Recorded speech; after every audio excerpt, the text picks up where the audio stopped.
Shawna K, female fat loss over 40 expert, and today I want to talk about why not eating makes you fat. And I'm going to use my clock here as a demonstration. The most common thing that I hear from people is that they don't eat enough, and specifically they don't eat breakfast. So let's say a client is eating 2 meals a day. So let's say they're eating at noon and at 6 o'clock.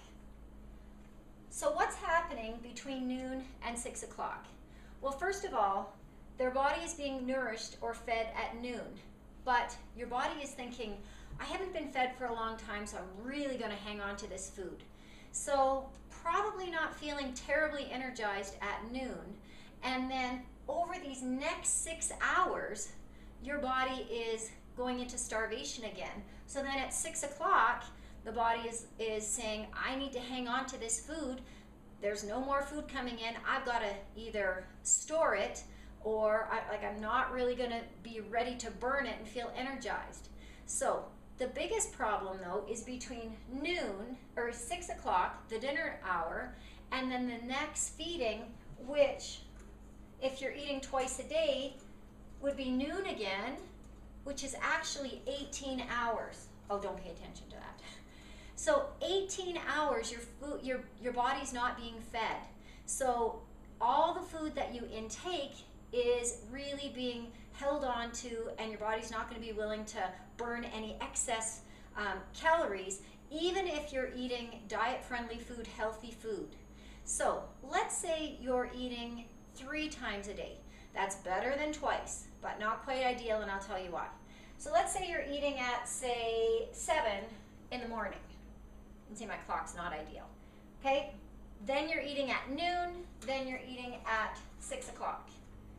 What typically happens if you're eating breakfast at 7, what happens around 10, 10:30? How many people are tempted by coffee and pastries or something sugary and carbohydrate? And then maybe you have a decent lunch, but then by 3 or 4 o'clock, the Snickers bar or the drive-thru is really looking tempting because you're having those energy slumps, because energy usually follows eating. So after 7, you're feeling pretty good. After lunch, you're feeling pretty good. And even after dinner, you're not feeling too bad. But then by about 8 o'clock, who's in the pantry looking for crackers or chips or candy? So sometimes you're unwittingly eating more than 3 meals a day because you're having those snacks that aren't nutritionally sound at 10 o'clock, at 4 o'clock, at 8 o'clock, or late evening. So instead of planning your 3 meals, falling off the wagon for those other snacks, why don't we just plan for 6 meals a day? A lot of people say to me, I can't eat 6 meals a day. That's way too much. The fact is that you're probably going to eat 3 meals and 2 to 3 snacks. So every meal doesn't have to be 500-600 calories. You can have some bigger, some smaller. But the idea is to provide nutrition to your body every 2 to 3 hours, ideally before you get hungry, before you want to eat roadkill or the kitchen sink. Because willpower is, a lot easier when you're not starving. So if you go into the staff room and there's a big birthday cake on the table at 10 o'clock, but you've just had a nutritionally sound snack, you're not going to be tempted to eat that cake that lasts 2 minutes on your lips and then, wherever, forever on your hips. So the fact is, let's see if we can build in 5 to 6 snacks in your day that are nutritionally sound. This will serve a couple purposes. First of all, your body will get accustomed to having food coming in on a regular basis. If you're eating 2-3 times a day, your body on the hours that it's not getting fed is going into starvation mode. And our body is so incredibly efficient that rather than starving itself, it'll just lower the metabolism and say, you know what, I'll just get by on less. So tons of people are eating 2-3 meals a day. They might be lowering their calories and eating great food, but they're still getting fat, or else at least not losing weight. I have a ton of women that come to me and they'll show me food logs or they'll tell me what they're eating, and I swear they're telling me the truth, but they're not eating enough. They're not eating frequently enough. their body feels like it's starving, so it hangs on to every little bit of energy. It won't release fat, and they won't feel energized. So if you're eating every 2 to 3 hours, your body says, hey, more food's going to come in another 2 hours. I can burn off this energy, so your body is feeling more energized, and it's more willing to burn off that extra junk in the trunk. So let's talk about the foods that you actually need to include in your diet for those 5 to 6 meals and snacks a day. Basically, all food can be cut down into carbohydrates, fats, and proteins. Those are the 3 macronutrients. And now, when you're building your nutrition plan, or when you're thinking about nutrition or diet, I highly recommend that you don't cut out an entire macronutrient. For example, there are some diets that are highly successful in the beginning that cut out carbohydrates completely. Now, I want you to ask yourself, is this a way of life for me? Can you live your life without carbohydrates? If the answer is no, that's probably not the best diet plan for you. So let's talk a little bit about carbohydrates, because lately they seem to be the butt of all macronutrients. Everybody seems to think low carb is the answer. I am not a low carb girl, but I am very specific with the type of carbohydrates that I eat.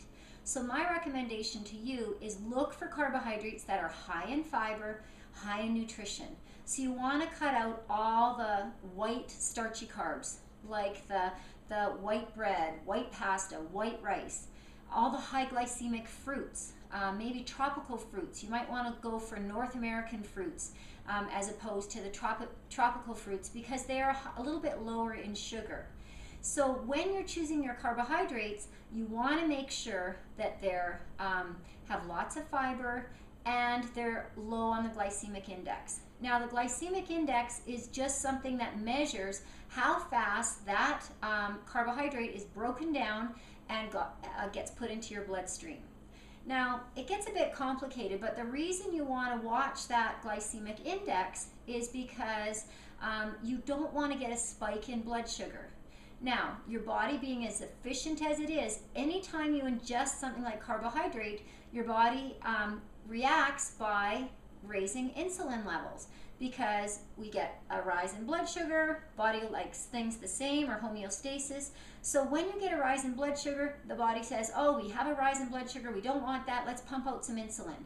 Now, what happens with insulin is that if the blood sugar is not used right away, the insulin is just going to shuttle it into those fat storage areas that you're trying to reduce.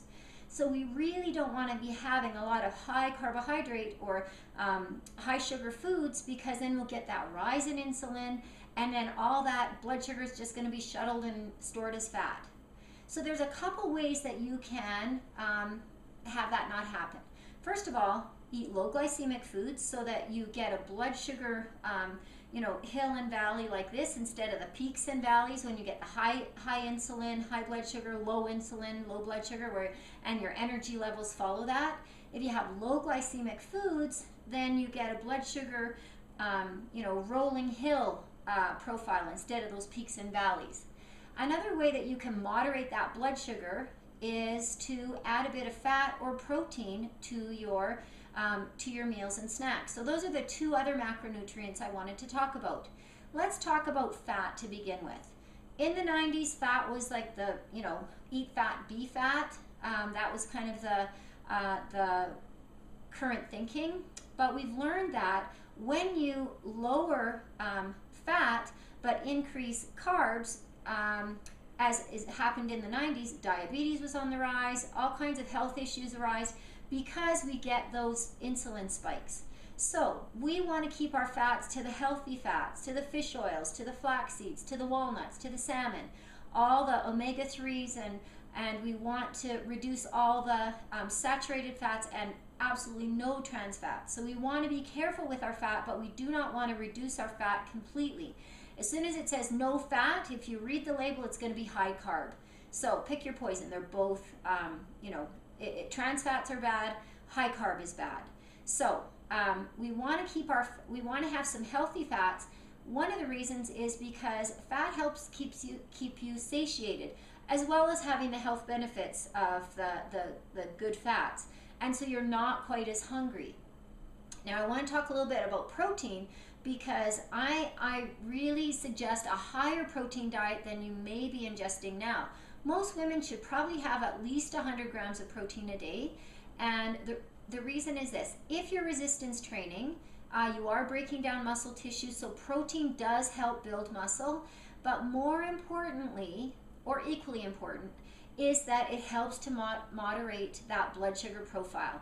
So it helps blunt appetite. It helps you so that you're not as hungry. And it's actually, if you say you ingested 100 calories of protein, 20 calories of that is going to be burned off in 20% of those calories, or 20 calories are burned as you digest it. So it's metabolically costly as opposed to fats and carbohydrates.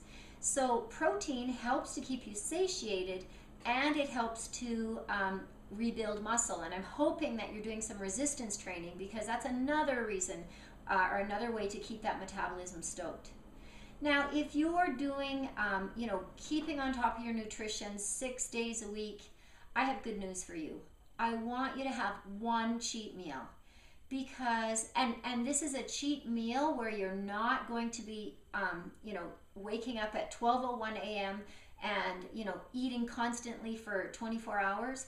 That's not the idea here. What I want you to do is, say it's a Friday night, it's somebody's anniversary or a party, go out and enjoy your time. Don't be quite as calorie conscious. Have some nutritionally dense food throughout the day so that you're not starving, but have those things that you feel that you've been missing all week. There's a couple reasons for that. First of all, you get a psychological boost. If you feel that you'll never eat Miss Vicky's chips, or you'll never have that Starburst or Snickers bar again, it's a very long life. It just is mentally draining, especially if you're counting calories and are really on top of things. So just to be able to lighten up, it's a great lifestyle opportunity, so that you feel that you're not always dieting. The other reason is that when you don't have the same caloric profile every day, and every now and again you have a caloric spike, your body is more willing to give up fat because it knows it's not in starvation mode. And so that's a real boost to your metabolism and to your outlook on life. So why am I telling you this? By the way, here's Desi. He's my big boy. Well, the reason is because I have a great bonus coming out next week. As you may or may not know, I have a program called Female Fat Loss Over 40. My goal for you is so that you are feeling fit and better than ever, looking great in your jeans, and looking better than you did when you were in your 30s or 20s. And so next week, what I have coming out, along with my Female Fat Loss Over 40 program, is some extra bonuses. I have a video library where I go through some body part training, where I give you all my favorite exercises, what to do, what not to do, how to avoid injury. You get a Charter Gold membership to my blog, so there's protected content, articles and audio interviews, and extra workouts for you, so you can help to get to your goal. As well as I've got the 21-day rapid fat loss bonus that I'm going to add just for those couple days. So there's nutrition programs, extra workouts, so that you can meet your goals. So I want you to keep an eye out. October 5th is when those extra bonuses are coming out. They're going away October 8th, so you really want to take advantage of those. Getting those bonuses, they're really going to help you get to your fitness and fat loss goals much sooner.